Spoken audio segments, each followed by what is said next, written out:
হামিদা ও মুসল্লিয়া আম্মা বাদ।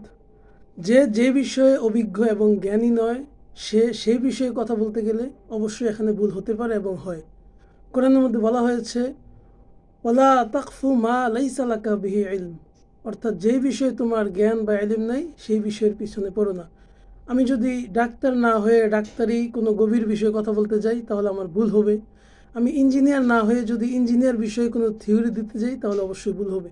তদ্রূপ আমি ধর্মীয় বিষয়ে জ্ঞানী আলেম বা গভীর জ্ঞানের অধিকারী না হয়ে যদি ধর্মীয় বিষয়ে কোনো কথা বলতে যাই তাহলে অবশ্যই আমার ভুল হতে পারে এবং এটা হয় স্বাভাবিক।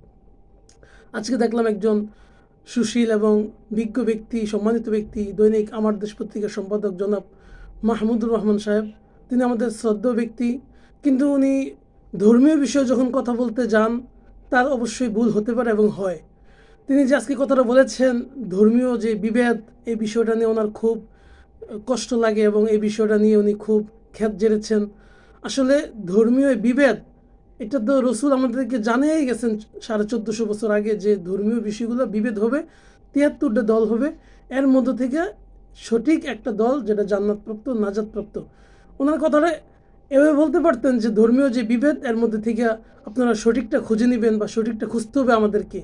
যেমন দুনিয়াতে বাজারের মধ্যে আমাদের নকলের সয়লাব, কত হাজার ধরনের নকল, ডাক্তারি বিদ্যার মধ্যে হাজার ধরনের ডাক্তারি নকল, তত সব বিষয়ের মধ্যে নকল আছে, টাকার মধ্যে নকল আছে। তাহলে কেন আমাদের এই বিবেকে ধরে না যে ধর্মীয় বিষয়টার মধ্যেও বেজাল নকল হতে পারে? সেই ঐতিহাসিক যে হাদিসটা রসুল সাল্লাল্লাহু আলাইহি ওয়াসাল্লাম বলেছিলেন, কলা রসুল্লাহ সাল্লাল্লাহু আলাইহি ওয়াসাল্লাম লম্বা এক হাদিসের শেষের দিকে বলেছিলেন, ও ইন্না বানি ইসরাঈলা তাফাররাকাত আলা সিনতাইন ওয়া সাবঈনা মিল্লাহ, অর্থাৎ বনি ইসরাইল 72 দলে বিভক্ত ছিল। ও তাফতারিকু আলা উম্মতি সালাসিন ওয়া সাবঈনা মিল্লাহ, আর আমার এই উম্মতে মুহাম্মাদি 73 দলে বিভক্ত হবে। কুল্লুহুম ফিন্নার, প্রত্যেকে জাহান্নামী, ইল্লা মিল্লাতা ওয়াহিদা, শুধু একটি মাত্র দল ব্যতীত।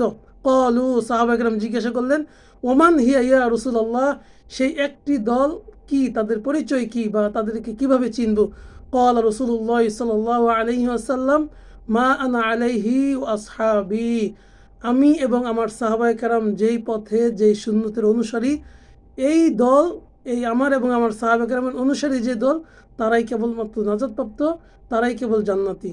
তো এই এন থেকে আসছে আহলুস সুন্নাত ওয়াল জামাআত, অর্থাৎ রসুল সাল্লাল্লাহু আলাইহি ওয়াসাল্লামের সুন্নাহ এবং সাহাবায়ে কেরামের সুন্নাহ অনুসরণকারী দল। তাহলে দুনিয়ার ক্ষেত্রে যদি এত বিভিন্ন মত, এত ঝামেলা ভেজাল থাকার পরেও যারা বিবেকবান তারা ভালো জিনিসটা খুঁজে নেয় বাজার থেকে, কিংবা ভালো ডাক্তার খুঁজে নেয়, তাহলে ধর্মীয় বিষয় আসলে কেন আমি নিজের মতো করে একটা মত বলে দেব? আমি কেন যাচাই করব না সেই রসুলের বিখ্যাত হাদিস যে 73 দল হবে, এর মধ্যে আমাকে একটা শরীরটা খুঁজে নিতে হবে কোরআন সুন্নাহর আলোকে। কোরআন সুন্নাহর আলোকে, নিজের বিবেক দ্বারা নয়, মানুষের ভাউতাবাজির দ্বারা নয়। সেজন্য আমি বলবো, যারা ধর্মীয় বিষয়ে পণ্ডিত নন, আলেম নন, তারা ধর্মীয় বিষয়ে কথা বলার সময় অবশ্যই ধর্মীয় লোকদের থেকে জেনে বুঝে কথা বলবেন, না হলে পদস্খলন হবে, ভুল হবে।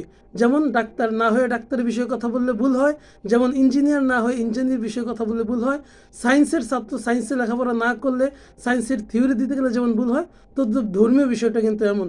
কিন্তু আমাদের এত বোকা, দুনিয়ার বিষয়গুলো আমরা লজিক নেই, দুনিয়ার বিষয়গুলো আমরা বিবেক খাটাই, ধর্মীয় বিষয় আসলে মন মতো একটা বলে দেই। আল্লাহ তাআলা আমাদেরকে আউল ফাউল কথাবার্তা বলা থেকে এবং এদিক সেদিক যাওয়া থেকে হেফাজত করুক এবং সত্য ন্যায়নিষ্ঠ হেদায়েতের পথে থাকার জন্য তৌফিক দান করুক। ইহদিনাস সিরাতাল মুস্তাকিম। আল্লাহুম্মা হদিনা ফিমান হাদাইত।